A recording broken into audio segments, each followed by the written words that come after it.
Hi friends, welcome to Avee's amazing world. ഇന്ന് ഇംഗ്ലീഷിൻ്റെ second chapter നമുക്ക് പഠിക്കാം. Unit 2 paper boats. Paper boats എന്താ? പേപ്പർ വെച്ചുണ്ടാക്കിയ ബോട്ട്സ്, അത് തന്നെ. എന്താ കാണുന്ന പിക്ചറിൽ? ഒരു വലിയ റെക്റ്റാങ്കിൾ ബോക്സ് ഉണ്ട്. അതിനകത്ത് കുറേ ചെറിയ ചെറിയ ട്രയാങ്കിൾസും ഓരോരോ ഷേപ്പ് ഉണ്ട്. അതിനകത്തൊക്കെ ഓരോ ലെറ്റേഴ്സ് എഴുതിയിട്ടുണ്ട് അല്ലേ, ഇംഗ്ലീഷ് ആൽഫബറ്റ്സ്. അതിൽ ക്യാപിറ്റൽ ലെറ്റേഴ്സും ഉണ്ട്, സ്മോൾ ലെറ്റേഴ്സും ഉണ്ട്. Color the columns with capital letters in blue and color the columns with small letters in brown. Capital letters ഉള്ള കോളം നമ്മൾ ബ്ലൂ കളർ അടിക്കണം. അതുപോലെ സ്മോൾ ലെറ്റേഴ്സ് ആണെങ്കിൽ നമ്മൾ ബ്രൗൺ കളർ അടിക്കും. എന്താ കാണുന്ന പിക്ചറിൽ? ഒരു കുട്ടി പേപ്പർ ബോട്ടാണല്ലേ കാണുന്നേ. നിങ്ങൾ നന്നായിട്ട് കളർ അടിച്ച് നോക്കണം കേട്ടോ. ഡൗൺ ദ സ്ട്രീം, അരുവിപ്പുറത്ത്. എന്താ കാണുന്നത്? ഒരു കുഞ്ഞ് അരുവി ഒഴുകി പോകുന്നുണ്ട്. കുട്ടികളൊക്കെ അതിൻ്റെ സൈഡിൽ നിൽപ്പുണ്ട് അല്ലേ. പിന്നെ ആ പെൺകുട്ടിയുടെ കയ്യിൽ എന്താ ഉള്ളത്? പേപ്പർ ബോട്ട്സ് ഉണ്ട് അല്ലേ. അവളത് വെള്ളത്തിൽ ഒഴുക്കി വിടുകയാണ്. Anna gently walk towards a stream of muddy rain water. പെൺകുട്ടിയുടെ പേരെന്താണ്? അന്ന. അന്ന എന്താ ചെയ്തേ? അന്ന പെട്ടെന്ന് മഴവെള്ളം കാരണമുണ്ടായ stream of muddy rain water, അതായത് മഴവെള്ളം കാരണമുണ്ടായ ചെളി നിറഞ്ഞ ആ ചെറിയ തോടിൻ്റെ അടുത്തേക്ക് അന്ന പെട്ടെന്ന് നടന്നു ചെന്നു. She bent a little and launched a paper boat. അവളൊന്ന് കുരിഞ്ഞിരുന്നിട്ട് ഒരു പേപ്പർ ബോട്ട് വെള്ളത്തിലേക്ക് വിട്ടു. It sailed down the stream swiftly and proudly. ആ ബോട്ട് പെട്ടെന്ന് നല്ല സോഫ്റ്റായിട്ട് സ്മൂത്തായിട്ട് ആ വെള്ളത്തിൽ കൂടി ഒഴുകി താഴോട്ട് പോയി. She went on placing a number of paper boats in the stream. അപ്പോൾ അതുപോലെ അവൾ ആ വെള്ളത്തിൽ കൂടി ഒന്നിന് പുറകെ ഒന്നായി ഒരുപാടധികം പേപ്പർ ബോട്ട്സ് ഇങ്ങനെ വെക്കാൻ തുടങ്ങി. She was delighted. അവൾ ഭയങ്കര സന്തോഷവതിയായിരുന്നു. Suddenly something horrible happen. പെട്ടെന്ന് എന്തോ ഭയങ്കര ഭയാനകമായി എന്തോ സംഭവിച്ചു. എന്തായിരിക്കും അത്? ആൻ ആംഗ്രി ഗേൾ, ഒരു ദേഷ്യം പിടിച്ച പെൺകുട്ടി. എന്താണ് ഈ പിക്ചറിൽ കാണുന്നത്? ഒരു പയ്യൻ ആ കടലാസ് തോണിയൊക്കെ തട്ടിത്തെറിപ്പിക്കുകയാണല്ലേ. പുറകെ അന്നയാണെന്ന് തോന്നുന്നു ഒരു പെൺകുട്ടി നടന്നു വരുന്നുണ്ട്. A fat boy pounced on one of her boats and pulled it.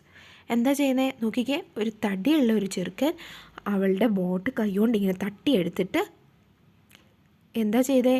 He turn the boat upside down. കണ്ടോ? അവൻ ആ ബോട്ട് വെള്ളത്തിൽ കൂടെ ഒഴുകി വരുന്ന ബോട്ടൊക്കെ കൈകൊണ്ട് തട്ടി പിടിച്ചിട്ട് എടുത്ത് കമത്തിയിട്ട് കളഞ്ഞു. അന്ന സ്റ്റേർഡ് അറ്റ് ദ ബോയ്. അന്ന വളരെ ദേഷ്യത്തോടെ രൂക്ഷമായി അവനെ നോക്കി. He was fat and dirty. അവൻ ഭയങ്കര ഉരുണ്ട് ഗുണ്ടപ്പനായിരുന്നു. അതുപോലെ തന്നെ അവൻ്റെ ദേഹത്ത് മുഴുവൻ ചെളി അഴുക്കുമായിരുന്നു. He did not mind Anna's angry face. Anna ran home. Anna അവനെ നോക്കി ഇങ്ങനെ ദേഷ്യത്തിൽ നോക്കിയെങ്കിലും അവൻ അന്നയൊന്നും മൈൻഡ് ചെയ്തില്ല. അന്ന എന്ത് ചെയ്തു? വേഗം ഓടി വീട്ടിലേക്ക് പോയി. എ സൊല്യൂഷൻ, ഒരു പ്രതിവിധി. Anna's aunt Arundhati was sitting in an arm chair. അന്നയുടെ ആൻറ്റി അരുന്ധതി ഒരു മുൻവശത്തിട്ട് ചാരുകസേരയിൽ, ആം ചെയർ എന്ന് പറഞ്ഞാൽ ചാരുകസേര കണ്ടോ? അന്നയുടെ ആൻറ്റ് അരുന്ധതി ചാരുകസേരയിൽ ഇരിക്കുകയായിരുന്നു അവൾ ഓടി വീട്ടിലെത്തിയപ്പോൾ. Anna's face was red with anger. അന്നയുടെ ഫേസ് ദേഷ്യം കാരണം ചുവന്ന് തുടുത്തിരുന്നു. She pouted her lips and said. അവളിങ്ങനെ ചുണ്ട് പൊളുത്തിക്കൊണ്ട് പറഞ്ഞു, that naughty boy he overturn my boat she said. ആ വികൃതി ചെറുക്കനില്ലേ, അവൻ എൻ്റെ ബോട്ടെല്ലാം മറിച്ചിട്ടു. Don't worry, I will make another one for you. Aunt Arundhati try to console her. അപ്പം ആൻറ്റി പറഞ്ഞു, അത് സാരമില്ല, നീ വിഷമിക്കേണ്ട, നിനക്ക് ഞാൻ വേറൊരെണ്ണം ഉണ്ടാക്കിത്തരാം എന്ന് പറഞ്ഞ് അവളെ കൺസോൾ ചെയ്തു. കൺസോൾ ചെയ്യാന്ന് പറഞ്ഞാൽ അവളെ സമാധാനിപ്പിച്ചു. What if it takes that one too. അപ്പോൾ ഇനി ഞാൻ ഇതും കൊണ്ട് ചെന്നാൽ അവൻ അതും തട്ടിമറിച്ച് കളഞ്ഞാൽ എന്ത് ചെയ്യും? Okay then I will make a few more for you. Okay, അങ്ങനെയാണെങ്കിൽ ഞാൻ നിനക്ക് കുറച്ച് അധികം എണ്ണ ഉണ്ടാക്കി തരാമെന്ന് ഓണ്ട് അരുന്ധതി പറഞ്ഞു. What if it takes all of them. അവനെല്ലാം ഇതുപോലെ എടുത്താൽ ഞാൻ എന്ത് ചെയ്യും? No he won't, I will make a few for him as well. അവൻ എടുക്കില്ല, ഞാനൊരു കാര്യം ചെയ്യാം, അവന് വേണ്ടിയും കുറച്ചുണ്ടാക്കി തരാം. But why should you make boats for him. പക്ഷേ എന്തിനാ നിങ്ങളെന്തിനാണ് അവന് വേണ്ടിയിട്ട് ബോട്ട് ഉണ്ടാക്കുന്നത്? He seems to be a poor child. Then why can he make them himself? He is so big. അപ്പം ആൻറ്റിയോട് ചോദിക്കും, നീ ആൻറ്റി എന്തിനാണ് ബോട്ട് ഉണ്ടാക്കുന്ന അവന് വേണ്ടി? അപ്പം ആൻറ്റി പറയും, എനിക്ക് തോന്നുന്നു അവനൊരു പാവം പിടിച്ച് ചെറുക്കനാണെന്ന്. അപ്പോൾ എന്നെ ചോദിക്കും, അതിന് അവനെന്താ സ്വന്തമായിട്ട് ഉണ്ടാക്കിക്കൂടെ ബോട്ട്? അവൻ ഒത്തിരി വലിയ ചെറുക്കനാണ്. Maybe no one has taught him how to make boats. അപ്പോൾ ആൻറ്റി പറയും, മൈ ബി അവനെ ആരും പഠിപ്പിച്ചിട്ടുണ്ടായിരിക്കില്ല ബോട്ട് എങ്ങനെ ഉണ്ടാക്കണം എന്ന്. Why doesn't he go to school? He so rude. അപ്പോൾ അന്നെ ചോദിക്കും, അതെന്താ അവൻ സ്കൂളിലൊന്നും പോയിട്ടില്ലേ? അവൻ ഭയങ്കര റൂഡാണ്, ഒരു മര്യാദയില്ലാത്തവനാണ്. ഓണ്ട് അരുന്ധതി ജസ്റ്റ് സ്മൈൽഡ്. അന്നെ ഇങ്ങനെ പറയുന്നത് കേട്ടപ്പോൾ ഓണ്ട് അരുന്ധതി എന്താ ചെയ്തേ? ജസ്റ്റ് ഒന്ന് ചിരിച്ചു. ഗുഡ് ഗൈഡൻസ്, നേർവഴി കാണിച്ചു കൊടുക്കുക. In no time a boat was ready and then a few more. In no time എന്ന് പറഞ്ഞാൽ വളരെ പെട്ടെന്ന് തന്നെ ഒരു ബോട്ട് റെഡിയായി, അതിനോടൊപ്പം കുറച്ചധികം ബോട്ടും ആൻറ്റി ഉണ്ടാക്കി കൊടുത്തു. Finally she gave all the boats to Anna and said, here go and have fun. അവസാനം എല്ലാ ബോട്ടും കൂടി ഓണ്ട് എടുത്തിട്ട് അന്നയുടെ കൊടുത്തിട്ട് പറഞ്ഞു, എന്നാ നീ ഇതെടുത്തോ, എന്നിട്ട് കൊണ്ടുപോയിട്ട് എൻജോയ് ചെയ്തു. Clutching the boats tightly, Anna started walking hesitantly towards the stream. ബോട്ടെല്ലാം കൂടി ഇങ്ങനെ ഒരുമിച്ച് അടുക്കി പിടിച്ചിട്ട് അന്നയ്ക്ക് സ്ട്രീമിൽ പോയി വെള്ളത്തിൽ പോയി ഒഴുക്കണം എന്നുണ്ട്. പക്ഷേ ആ കുട്ടി അവിടെ ഉണ്ടോ എന്നുള്ള ഒരു ഭയം ഉണ്ട് അന്നയ്ക്ക്. അപ്പോൾ അവൾക്ക് പോകാനും താല്പര്യമുണ്ട്, എന്നാൽ പോകാനും തോന്നില്ല. അങ്ങനെ ഒരു വിഷമത്തിൽ അന്ന പതിയെ വെള്ളത്തിൻ്റെ അടുത്തേക്ക് നടന്നു. The boy was still there. ആൺകുട്ടി അവൻ അവിടെ തന്നെ ഉണ്ടായിരുന്നു. He looked at her curiously. അവളെ ഇങ്ങനെ ഇവളുടെ കയ്യിൽ എന്താ ഇരിക്കുന്നതെന്ന് പറഞ്ഞ ഒരു അതിശയത്തോടെ അവളെ നോക്കി. അന്ന took out 2 not so good boats and held them out. അന്നയുടെ കയ്യിലിരിക്കുന്ന ബോട്ടിൽ നിന്ന് അത്ര നല്ലതല്ലാത്ത 2 ബോട്ട് എടുത്തിട്ട് അവൻ്റെ നേരെ നീട്ടി. Here you are. She handed the boats over to the boy without the trace of a smile. ഒന്ന് ചിരിക്കുക പോലും ചെയ്യാതെ 2 ബോട്ട് എടുത്തിട്ട് അവൻ്റെ നേരെ കൊടുത്തിട്ട് എന്നാ നിനക്കെന്നാ ബോട്ട് എന്ന് പറഞ്ഞു. The boy took them and just stood there quietly. Boy അവളുടെ നിന്ന് അത് വാങ്ങിച്ചിട്ട് മിണ്ടാതെ അവിടെ നിന്നു. He did not know what to say. അവൻ എന്ത് പറയണമെന്ന് അറിയില്ലായിരുന്നു. ഓണ്ട് അരുന്ധതി അന്നയ്ക്ക് ബോട്ടുണ്ടാക്കി കൊടുക്കുന്നുണ്ടോ? ദ ട്രൂ ഫ്രണ്ട്ഷിപ്പ്, സത്യസന്ധമായ സൗഹൃദം. ആ ആൺകുട്ടിക്ക് നമ്മുടെ അന്ന ബോട്ട് കൊടുക്കുന്ന പിക്ചറല്ലേ കാണുന്നത്? Anna gently launched her boat. അന്നയുടെ ബോട്ട് കൊണ്ടുവന്ന് വെള്ളത്തിൽ വിട്ടു. Swiftly the boat sail down the stream. ആ വരുവി വഴി ആ ബോട്ട് പയ്യെ ഇങ്ങനെ താഴേക്ക് ഒഴുകിപ്പോയി. The boy stood there watching it. ആ ആൺകുട്ടി അത് നോക്കി അവിടെ നിന്നു. A faint smile appeared on his lips. അപ്പോൾ അവൻ്റെ മുഖത്തൊരു ചെറിയ പുഞ്ചിരി വിരിഞ്ഞു. Anna looked at the boy through the corner of her eye. അന്ന ആ ആൺകുട്ടിയെ ഇടം കണ്ണിട്ടൊന്ന് നോക്കി.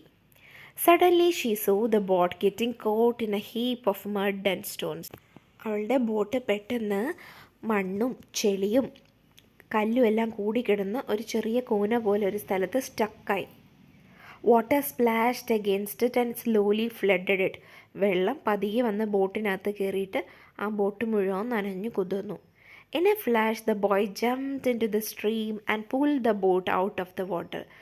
ആ നിമിഷത്തിൽ തന്നെ ആൺകുട്ടി എന്ത് ചെയ്തു? അവൻ പെട്ടെന്ന് വെള്ളത്തിലേക്ക് എടുത്ത് ചാടി, എന്നിട്ട് ആ ബോട്ട് വെള്ളത്തിൽ നിന്ന് എടുത്തു. He gave it to Anna. അതവൻ അന്നയുടെ കയ്യിലേൽപ്പിച്ചു. She took the boat and smiled. അവൾ അവൻ്റെ നിന്ന് ആ ബോട്ട് വാങ്ങിച്ചിട്ട് ചിരിച്ചു. The boy smile back pleasantly. ആൺകുട്ടിയും തിരിച്ച് സന്തോഷത്തോടെ അവളെ നോക്കി ചിരിച്ചു. Anna gently placed another boat in the stream. Anna അടുത്ത ബോട്ടും പെട്ടെന്ന് വെള്ളത്തിലേക്ക് വിട്ടു. It sailed swiftly and drifted past. അത് പതിയെ സെയിൽ ചെയ്ത് പോയി. Soon it was out of sight. പെട്ടെന്ന് തന്നെ അത് കൺവെട്ടത്തു നിന്നും മറഞ്ഞു. Anna and the boy looked at each other and smiled. അന്നയും ആൺകുട്ടിയും പരസ്പരം നോക്കി ചിരിച്ചു. എങ്ങനെയുണ്ട്? കഥ ഇഷ്ടമായോ? ഇഷ്ടമായെങ്കിൽ കമൻറ്റ് ബോക്സിൽ പറയണം കേട്ടോ. Here is a poem in which we see a boy making paper boats to float down the stream. Read and enjoy the poem. താഴെ ഒരു പോയാണ് കൊടുത്തേക്കുന്നത്. അതിനകത്തൊരു ആൺകുട്ടി പേപ്പർ ബോട്ട് ഉണ്ടാക്കുകയും അത് വെള്ളത്തിൽ ഒഴുകി പോകുന്ന കണ്ട് രസിക്കുകയും ചെയ്യുന്നതാണ് അതിൻ്റെ ഇതിവൃത്തം. നമുക്ക് ആ പോയം ഒന്ന് വായിച്ചു നോക്കാം. പേപ്പർ ബോട്ട്, കടലാസ് തോണി. Day by day I flawed my paper boats one by one down the running stream. ഓരോ ദിവസവും ഞാൻ എൻ്റെ കടലാസ തോണികൾ ഒന്നൊന്നായിട്ട് ഒഴുകിപ്പോകുന്ന വെള്ളത്തിലേക്ക് ഒഴുക്കി വിടാറുണ്ടായിരുന്നു. In big black letters I write my name on them and the name of the village where I live. വെറുതെ അങ്ങ് ഒഴുക്കി വിടുകയല്ല കുട്ടി ചെയ്തത്.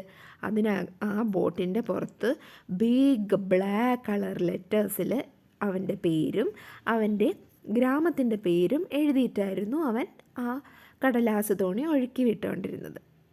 I hope that someone in some strange land will find them and know who I am. എന്തിനായിരുന്നു ആ കുട്ടി പേരും ഗ്രാമത്തിൻ്റെ പേരും എഴുതി വിടുന്നത്?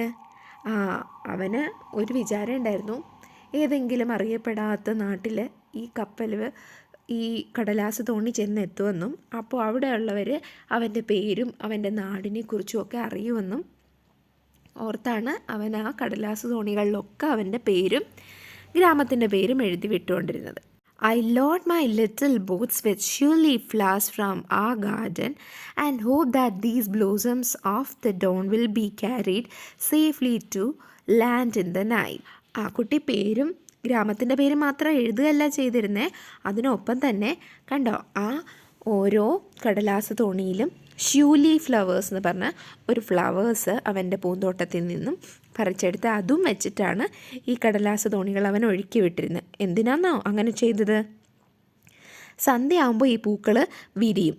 അവ ഏതെങ്കിലും ഒരു തീരത്തടിഞ്ഞിട്ട് അവിടെ രാത്രിയിൽ സന്തോഷമായി ഈ പൂക്കൾ വിരിയും എന്ന് കരുതിയാണ് അവൻ കടലാസ് തോണിക്കൊപ്പം ഈ പൂക്കളെയും അയച്ചിരുന്നത്.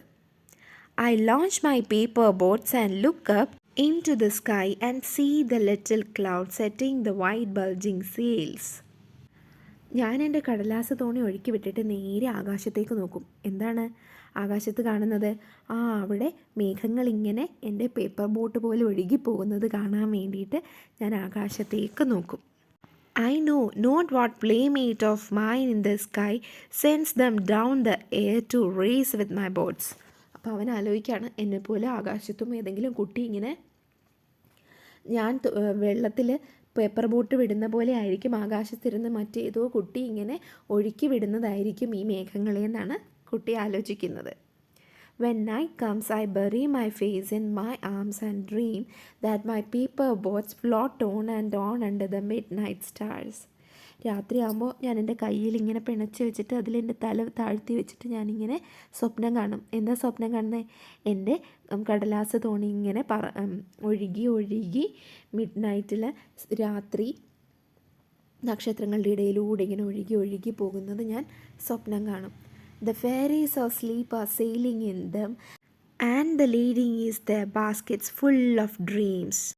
എന്നിട്ടോ സ്വപ്നത്തിലെ മാലാഖമാരൊക്കെ ആ തോണിയിൽ ഇങ്ങനെ യാത്ര ചെയ്യുകയാണെന്ന് കുട്ടിക്ക് കരുതും. പിന്നെയോ അതിന് ഈ ബോട്ട് ഇങ്ങനെ മൂവ് ചെയ്ത് പോകുമ്പോൾ ഇങ്ങനെ കയറ്റിറക്കങ്ങളില്ലേ, ആ കയറ്റിറക്കങ്ങൾ എന്താണ്?